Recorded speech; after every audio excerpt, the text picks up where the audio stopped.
నీకు తెలియకుండానే ఏదో నీ వల్ల ఇక్కడ జరుగుతుందంటే ఆ జరుగుతున్న వాటి మీద నీకు కంట్రోల్ లేనట్టే. వాడక్కడ ఏం కల కంటే నువ్వు ఇక్కడ ఆ పని చేస్తావు. His dream implies your action.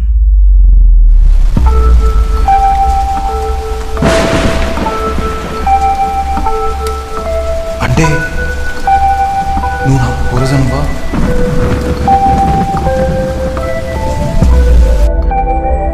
నువ్వు ఇక్కడ ఎంత హ్యాపీగా ఉంటావో నేను అక్కడ అంత హ్యాపీగా ఉంటాను.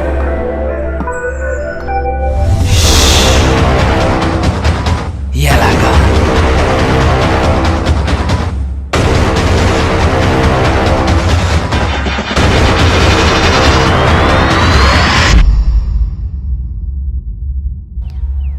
ఇప్పుడు చెప్పండి, మీ ప్రాబ్లం ఏంటి? నాకు రోజు రాత్రి నిద్ర పట్టట్లేదు.